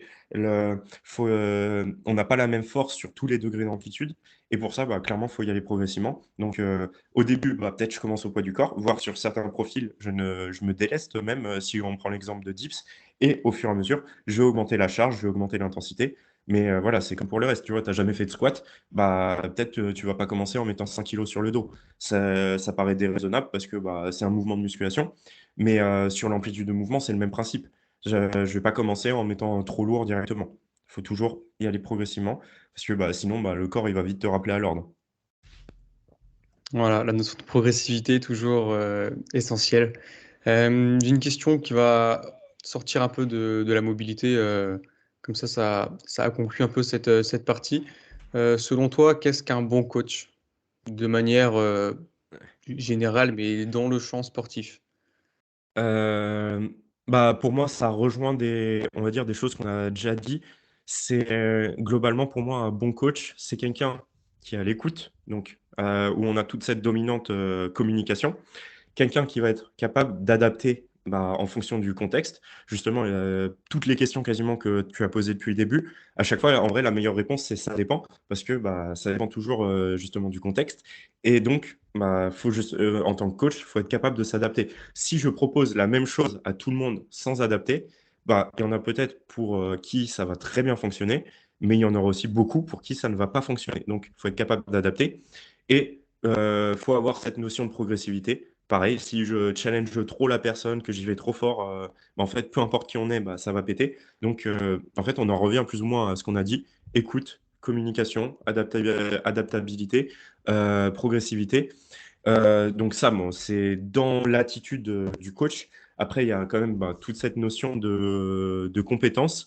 Mais pour moi, si on est à l'écoute de la personne, qu'on s'adapte, bah, en fait, même si on n'a pas forcément les compétences au départ, bah, en fait, on peut aller les chercher pour, bah, nous aussi progresser au fur et à mesure. Moi, si je prends mon exemple, bah, il y a des personnes, j'ai eu des clients, on va dire, qui m'ont fait progresser parce que, bah, ils avaient certaines, problématiques de santé j'étais pas forcément expert là-dessus au départ, j'étais pas forcément, on va dire, tout au point, mais j'ai vu qu'ils avaient ça, bah, du coup, je me suis formé, je me suis renseigné pour pouvoir leur proposer quelque chose qui était adapté et pour moi, bah, justement, un bon coach, ça va être quelqu'un qui est capable aussi, bah, de continuer d'apprendre de manière perpétuelle. Pour moi, si tu es coach et que tu estimes que tu n'as plus besoin d'apprendre, bah, en fait, c'est à ce moment-là que tu vas même si tu étais compétent, bah, c'est à ce moment-là que tu vas devenir, justement incompétent et on va dire qu'on le voit un petit peu, à l'heure actuelle. Moi, j'ai beaucoup de débats sur les réseaux avec des personnes qui sont des anciennes figures, on va dire, d'autorité, qui ont clairement accompli beaucoup de choses et ils sont trop forts sur certains points. Mais en fait, au bout d'un moment, il y a un manque de remise en question sur certaines choses et ça fait qu'elles deviennent incompétentes dans certains domaines de mon point de vue. Et donc voilà, tu peux être très compétent sur certains points. Si tu arrêtes d'apprendre, bah, en fait, tu vas devenir incompétent. Et ça, c'est normal parce que le monde, la science du sport, elle évolue sans cesse. Si tu te mets pas à jour, bah voilà, tu finis par être dépassé. Peu importe ton niveau, clairement, peu importe d'où tu viens, ce que tu as fait, franchement, ça peut aller très vite. Je sais pas si je rajouterai un autre point. Si je rajouterai un point quand même qui me paraît essentiel. Pour moi, un bon coach, bah, c'est quelqu'un aussi qui pratique. C'est Aurélien Broussal bah, qui prône ça, je crois. Voilà, je sais plus sa phrase exacte, mais globalement, un bon coach, bah, c'est quelqu'un qui pratique, qui s'entraîne. Parce que si tu ne sais pas ce que ça fait de t'entraîner, tu peux pas demander aux autres de s'entraîner et de se mettre dans le dur certaines fois, justement de se réguler certaines fois. Tu ne connais pas les sensations que ça procure. Et en fait, c'est compliqué on va dire, d'être empathique, de comprendre la situation de tes athlètes, des personnes que tu encadres, si toi-même, tu ne connais pas cette sensation-là. Donc, pour moi, c'est essentiel d'avoir ça. Ça ne veut pas dire non plus qu'on doit être un monstre physique, qu'on doit avoir un corps incroyable, des perfs incroyables, etc. Mais par contre, faut au minimum s'entraîner de manière régulière, etc. Et aimer ça. Parce que clairement, sinon, bah, tu ne seras pas à même de comprendre les problématiques et les sensations que les personnes que tu encadres, elles rencontrent. Ouais, je te rejoins sur absolument tous les points que tu as mis en avant. Et ouais, l'importance de s'entraîner. Et même, je compléterai juste avec un point. Et ça, je sais que c'est mon tuteur de stage qui me l'avait dit. Il m'avait dit de tester des protocoles d'entraînement sur. C'était de l'intermittent pour travailler sur différentes filières. Et il m'avait dit, tu verras en plus qu'il y a un léger décalage entre la théorie et la pratique, d'où l'importance de s'entraîner et de tester, parce que la théorie se reflète pas à 100% sur le terrain. Donc, sur ce point-là aussi, c'était important. Ah bah, moi, je te rejoins sur ça, c'est que c'est Charles Pouliquin qui disait ça, c'est que il disait si j'attendais qu'il y ait on va dire, des papiers scientifiques pour prendre, en fait, pour appliquer moi certaines choses sur le terrain, si j'attendais vraiment une validation scientifique, bah, en fait, il dit j'aurais perdu plein de médailles olympiques parce que bah, Charles Pouliquin, c'est un préparateur physique qui a accompagné des dizaines, voire peut-être des centaines d'athlètes olympiques, mais dans plein de sports, etc. Et globalement, il disait qu'il y avait plus ou moins 15-20 ans de décalage des fois entre ce qu'on voyait sur le terrain et le temps que ça soit validé scientifiquement. Donc, si tu mêles pas théorie et pratique, bah, enfin, en fait, tu vas perdre du temps. Ouais, et généralement, oui, on voit qu'il y a un décalage sur certaines choses. Moi, il y a plein de choses où on me dit, moi, je suis on va dire, un grand adepte du Jefferson Curl. Globalement, si je simplifie, d'un soulevé de terre, on va arrondir le dos, etc. On va fléchir progressivement la colonne et après, on va faire une extension dans le sens inverse. Et à l'heure actuelle, il n'y a pas vraiment de travaux qui montrent bah, en fait, l'impact d'un Jefferson Curl lourd. Donc, quand on dit lourd, bah, ça dépend plus ou moins de chacun. Mais globalement, les études qu'il y a de mémoire, ils sont à 22 kilos, entre 22 et 40 kilos, je crois. Il n'y a pas d'études au-dessus de 40 kilos. Et en fait, il y a plein de personnes qui commandent parce que bah, moi, en fait, globalement, je mets 200 kilos sur un Jefferson Curl et j'ai zéro problématique au niveau du dos, alors que j'en ai eu par le passé. J'ai fait au moins une hernie discale. Je me suis bloqué, enfin, je me bloquais le dos régulièrement par le passé. Bizarrement, aujourd'hui, j'ai zéro souci au niveau du dos. Et pourtant, bah, je mets des grosses contraintes sur mon dos. Et en fait, des fois, le discours de certains, c'est qu'il n'y a pas de preuve que, en gros, bah, que c'est pas néfaste. Oui, sauf que d'un côté, va faire une étude en prouvant que ton Jefferson Curl, en fait, il est pas néfaste à certaines charges. Faut trouver les personnes bah, qui sont capables de faire ça, qui veulent bien le faire dans le cadre de ton étude. Et en fait, ça rend le contexte de possibilité d'avoir une étude de qualité hyper compliqué. Parce que bah, il y a très peu, on va dire, de personnes qui sont capables de faire ça. Et même quand tu as des personnes qui sont capables de faire ça, bah, pour les regrouper dans une étude, c'est assez complexe pour avoir une étude vraiment fiable. Donc, ouais, il n'y a pas d'études à l'heure actuelle, mais l'expérience de terrain, de toute façon, il y a pas de. En fait, c'est logique. Tes structures s'adaptent, peu importe, que ce soit tes muscles, tes tendons, tes ligaments. Et ce qu'on voit, c'est que même on va dire, tes vertèbres, non, pas tes vertèbres, putain, tes disques, globalement, ils sont capables de se renforcer au fur et à mesure. Donc, logiquement, si tu mets en place un stress progressif, bah, en fait, tu vas progresser. Et moi, c'est le cas. Enfin, ça fait 10 ans que je fais du Jefferson Curl. Bah, au début, ouais, j'ai commencé, je mettais genre 40 kilos, 60 kilos. Après, je suis monté à 80, 100, 120, 140, 160. Et en fait, au fur et à mesure, c'est comme ça que j'atteins les 200. Je dis pas que j'ai mis 200 du jour au lendemain, mais parce que justement, j'y suis allé progressivement et que tes structures s'adaptent et c'est comme ça que tu y arrives. Voilà, on en revient encore au principe de progressivité. Je crois que c'est le mot-clé de ce podcast. Est-ce que tu aurais une expérience à nous partager ou une anecdote que tu as rencontrée au cours de, ça peut être tes études, ton stage, ta vie professionnelle, avec un sportif ou toi-même, où il en est ressorti quelque chose de positif, des valeurs ou autre? Franchement, on va dire que c'est un des rares podcasts, que je fais où, on va dire ces dernières années où je parle pas de ligaments croisés. Donc, bon, faut bien que j'en parle, à un moment donné. Moi, globalement, pour ceux qui me connaissent, ils voient beaucoup que je partage autour des problématiques de genoux et en particulier des ligaments croisés. Tout simplement parce que, je me suis fait, les ligaments croisés maintenant il y a presque 3 ans. Et du coup, je me les suis fait au foot US et en fait, je suis revenu de cette blessure, j'ai repris la compétition en moins d'un mois. Donc quelque chose de potentiellement incroyable. Pour moi, c'est pas incroyable parce que depuis, je l'ai reproduit sur une, dizaine de personnes. Et sachant que j'ai accompagné plus ou moins une centaine de personnes sur les ligaments croisés. Donc oui, tout le monde ne peut pas revenir des ligaments croisés en un mois, mais c'est loin d'être quelque chose d'irréaliste, si on fait justement les bonnes choses. Et au final, du coup, cette blessure, quand je me suis blessé, je trouvais ça plus ou moins horrible, franchement, j'étais dégoûté. Et avec le recul, en fait, c'est une des meilleures choses qui me sont arrivées parce que j'ai pu mettre en place tout ce que j'avais appris depuis des années en termes de réathlétisation et j'ai vu que c'était hyper efficace. Parce que clairement, retour à 28 jours, après les ligaments croisés, c'est pas mal. J'ai eu aucune, récidive, depuis. Je n'ai pas été opéré et du coup, je partage beaucoup, sur, l'absence d'opération et cetera. Parce que l'opération des ligaments croisés n'est pas obligatoire, mais comme toujours, ça dépend du contexte. Il y a des rares cas où on va dire, j'estime que l'opération va être, nécessaire, mais dans la plupart des cas, selon moi, elle n'est pas nécessaire si justement on fait, on va dire on suit un bon protocole, quelque chose d'adapté et d'intelligent et ça m'a permis justement par la suite, d'accompagner des centaines de personnes sur ça et de me créer mon expertise sur le sujet et clairement voilà, au départ on se dit: «C'est la fin du monde, c'est une horrible blessure, je vais mettre, voilà 1 an à récupérer, je vais devoir me faire opérer et cetera». Au final, je me suis vraiment bien renseigné sur le sujet, je me suis pas fait opérer, j'ai récupéré hyper vite. Depuis, je me suis plus ou moins refait les croisés sur l'autre genou donc et cette fois, au lieu de mettre un mois, j'ai mis 2 semaines. Donc, tu vois, il y a pas de pour moi, il y a pas de hasard. Globalement, il y a pas de hasard. Si les choses arrivent, c'est qu'il y a une raison. Là, j'ai une explication, à mes 2 blessures. Mais par contre, si on fait les bonnes choses derrière, pareil, il y a pas de hasard et on peut récupérer très, très bien si, c'est, on va dire, bien fait. Donc, voilà, on va dire que là, je parle rapidement des croisés parce que, on n'en a pas parlé avant, mais c'est un point, quand même, assez important. Si vous voulez aller, plus loin par rapport à ça, moi j'ai fait différents podcasts où vraiment je parle pendant 1 heure de cette expérience-là ou sinon on peut aller voir directement sur mon profil, je partage énormément de choses, à ce sujet-là.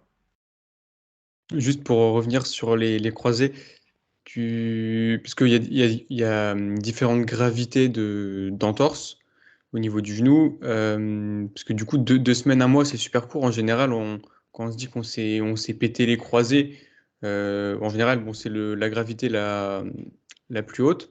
Mmh. Et en théorie, c'est 8 mois 8 mois pour arriver au retour à la compétition. Et du coup, j'essaie de faire le lien, de comprendre un peu, toi, parce que un mois, du coup, moi, ça me paraît court.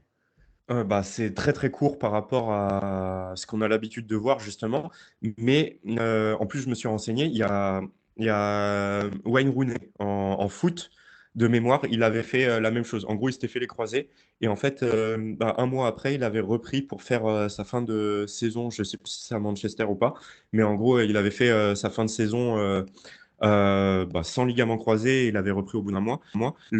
C'est hyper rapide par rapport à ce qu'on a l'habitude de voir, mais en fait, c'est parce que la plupart du temps, on en fait, pour moi, on surestime la gravité de la blessure dans la mesure où moi, dans mon cas, clairement, sur le genou droit, j'ai eu une rupture complète. j'ai une rupture complète du ligament croisé. Je n'ai pas eu d'autres atteintes, donc je me suis pas fait les ménisques, j'ai pas fait le croisé postérieur, j'ai pas fait les ligaments latéraux. Mais par contre, j'avais une rupture complète du croisé. Sauf que, en fait, comment on peut récupérer si rapidement de ça, c'est qu'en fait, le ligament croisé n'est pas essentiel. On peut très bien tenir sans ligament croisé parce que, si je simplifie, ton genou, il a 4 principaux ligaments, donc les ligaments latéraux sur les côtés, les ligaments croisés à l'intérieur. Si tu enlèves une structure, ou voire même 2, bah, globalement, il y a d'autres structures encore qui assurent la stabilité et il n'y a pas que les ligaments. Tes muscles, tes tendons assurent aussi une certaine stabilité. Et globalement, en fait, tu as d'autres structures qui vont compenser ou qui vont prendre le relais. Et si ces structures sont suffisamment renforcées, en fait, il y a pas de souci. Moi, du coup, ça fait 3 ans que je joue sans, enfin, on va dire sans ligament croisé sur mon genou droit, dans la mesure où, en fait, rupture complète. J'avais l'avantage, à cette époque-là, de bosser à l'hôpital. Du coup, en fait, moi, je faisais des IRM régulièrement de contrôle. Globalement, j'en faisais tous les 3 mois. Ce qu'on voit, c'est que je fais une IRM à 3 mois, toujours rupture complète du ligament croisé. Je fais une IRM à 6 mois. Ce qu'on voit, c'est que toujours rupture complète du ligament croisé, mais le chirurgien, il me dit, ouais, enfin, le chirurgien, je sais plus si c'était un chirurgien ou en tout cas un médecin, enfin, le mec qui regarde mon IRM, il me dit, c'est bizarre, on voit comme si il y avait une sorte de cicatrisation. Il me dit, ouais, c'est pas le ligament, mais on voit une sorte de cicatrisation. Et ce qu'on voit, en fait, c'est que à terme, un ligament croisé peut cicatriser. Et moi, dans mon cas, ça s'est fait. Même quand il y a une rupture complète au départ, l'IRM que j'ai fait à 9 mois, le mec, il me dit quoi? Le ligament, il a cicatrisé, on voit un ligament croisé à l'IRM. Parce que naturellement, ton corps a la capacité de guérir plus ou moins tout seul, si en plus on l'expose aux bonnes contraintes. Et du coup, 9 mois cicatrisation, 12 mois cicatrisation, et du coup, j'ai pas refait d'IRM sur ce genou-là depuis. Heu, Par contre, c'est pas parce que ton ligament a cicatrisé qu'il respecte sa fonction de départ. Parce que moi, justement, je me suis amusé, à faire, des tests de Lachman. Enfin, c'est pas moi qui le fais, mais j'ai demandé à des kinés et en fait, ils prennent mon genou droit, celui où j'avais la rupture complète du ligament croisé. Ils font test de Lachman, ils me disent: «Bah non, il y a pas de ligament croisé». Parce qu'en gros, le ligament a récupéré, enfin, en tout cas, physiologiquement, structurellement, quand on regarde les IRM, il a récupéré. Par contre, il ne respecte pas sa laxité de départ. C'est-à-dire qu'en gros, il y a un ligament, mais il ne sert à rien. Du coup, à l'IRM, tu regardes l'IRM, c'est bien, j'ai un ligament. Sauf que quand tu regardes en pratique, tu fais le test de laxité, tu vois mon genou, il est pas du tout, enfin clairement, il respecte pas sa fonction au départ. Mais au final, du coup, là, on est à 3 ans, c'est plus ou moins la même chose que ce que j'avais un mois. Sauf qu'à un mois, oui, tu fais l'IRM, il y a pas de ligament croisé. Maintenant, il y en a un, mais il respecte pas sa fonction. Au final, c'est le même résultat. C'est toujours les structures autour qui vont me permettre d'avoir des bonnes capacités au niveau changement de direction, prise d'appui, etc. Parce que clairement, ça fait 3 ans que je fais du foot US. Depuis, j'ai même fait une saison en rugby. J'ai couru des marathons. En fait, je peux tout faire avec mon genou, même si potentiellement on pourrait se dire, bah ouais, non, j'ai ça, je peux pas faire. Non, parce que j'ai préparé mon genou à ces contraintes-là, je peux le faire. Ouais, mais du coup, dans tous les cas, t'as quand même ces 9 mois qui font que du coup, ton ligament, il sera remis en état. Enfin, Ouais, mais au bout d'un mois, il sera pas réparé, quoi. non, mais on s'en fiche. Oui, c'est ce que t'as expliqué. Mais Ouais. t'as de la douleur aussi. Quand tu t'es pété un ligament, généralement, t'as des douleurs. Oui, tu as des douleurs. Clairement, tu as des douleurs, après moi je pense que là aussi où je suis biaisé, c'est que j'ai un très bon seuil, de tolérance à la douleur, et du coup, je suis apte, enfin forcé, tu vois? Le jour où je me fais le croisé, en gros, c'était un tournoi, globalement on va dire dans le nord de la France, enfin dans le nord de l'Île-de-France. Déjà, je fais le tournoi, je marche, et cetera, même si ça me fait mal. Parce qu'après, je sais que bouger suite à une blessure, ça va être une bonne chose. Et du coup, je marche, je passe du temps debout, je fais des exercices, et cetera. Et le soir, 2 heures de route pour rentrer. C'est moi qui conduisais. Et du coup, genou droit, donc accélérer, freiner tout le temps dans les bouchons à Paris. Franchement, c'était sympa. Mais franchement, ça me défonçait. Mais au fur et à mesure, quand on fait les bons exercices, il y a aussi des exercices qui permettent de diminuer les douleurs. Et du coup, Ouais. en fait, je faisais ces exercices-là au quotidien pour justement profiter de cette inhibition. Par contre, j'ai jamais pris d'antidouleur. J'ai jamais mis de glace. En fait, j'ai fait plein de choses qui, en soi, ne diminuent pas la douleur, mais par contre, qui vont favoriser la récupération derrière. Ok, mais c'est ouais, c'est intéressant ton partage d'expérience là-dessus. C'est que personnellement, au cours de ma formation, là, j'ai eu une intervention d'Olivier Morelli, je sais pas si tu vois qui c'est. Ouais, je vois. C'est C'est quoi ta formation? le master de prépa physique à Montpellier. OK. Et du coup, il était intervenu sur de la réathlée. On avait pris le cas concret du ligament croisé, du coup, antérieur. Et il nous avait expliqué les différentes phases avec les différents types d'exercices à mettre progressivement, de manière générale. Après, c'était pas figé, mais que du coup, on avait un retour au terrain en compétition au bout de 9 mois environ, quoi. Après, Mmh. ça pouvait s'accélérer plus ou moins en fonction des exercices que tu fais, la fréquence du travail qu'il y a autour. Et voilà, mais c'est pour ça que du coup, ça m'a perturbé un peu que tu parlais de un mois et tout, mais c'est intéressant. Mais en fait, le truc, c'est que même, on va dire dans les centres, spécialisés, et cetera, bah, en fait, il y a des manques. Il y a des manques, du coup, bah, ça fait que et aussi souvent, il y a pas de prise de risque dans la mesure où, bah, en fait, en 9 mois, bah, généralement, entre guillemets, «je prends mon temps» et cetera. Enfin, moi, je sais que, voilà, on peut aller bien plus vite que ça. Moi, dans des personnes que j'ai encadrées, franchement, il y a personne qui a mis plus de 6 mois à revenir à son sport parce que, bah, en fait, on faisait les bonnes choses et pourtant, il y en a qui avaient été, réticents au départ, hein. Franchement, on y allait tranquillement les personnes où on y allait tranquillement, tu vois, on mettait 6 mois. Mais, 6 mois, quand je dis 6 mois, c'est, généralement, c'était des personnes avec opération. Parce que dès que tu mets une opération, en fait, il y a le temps que la greffe, prenne et du coup, c'est beaucoup plus long que ça. Si tu fais sans opération, bah, en fait, les seuls trucs qu'on veut diminuer, c'est, on va dire, l'épanchement on va dire, les douleurs. Les douleurs faire en sorte d'avoir les capacités à côté. Ce qui joue à court terme sur les blessures sans opération, en fait, c'est les qualités physiques que tu as avant, en fait, avant la blessure. Quelqu'un qui a zéro capacité physique, bah, ça va être compliqué de faire un retour rapide sans opération. Par contre, quelqu'un qui a d'excellentes capacités physiques, bah, généralement, en fait, on arrive à des très bons résultats. C'est pour ça que toutes les personnes que j'ai encadrées sont revenues globalement en un mois, bah, en fait, généralement, c'est plus ou moins des athlètes de haut niveau, ou en tout cas avec des très bonnes capacités physiques. Et ce qui fait que bah, justement, il y a, entre guillemets, ces structures qui vont compenser le manque du ligament.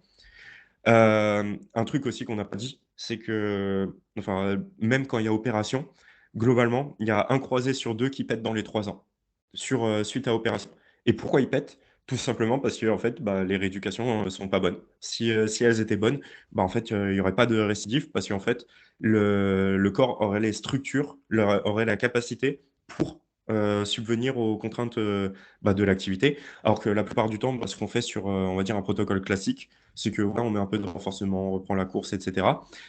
En fait, on retrouve en capacité, mais pas assez pour ne pas se blesser de nouveau. Moi, sur les personnes que j'ai accompagnées, on est à 0 récidive, bizarrement. Parce que, bon, après, c'est récent, enfin, j'ai pas plus de. Globalement, il y a les premières personnes, bah ouais, là, on va arriver sur les 2 ans et demi, 3 ans.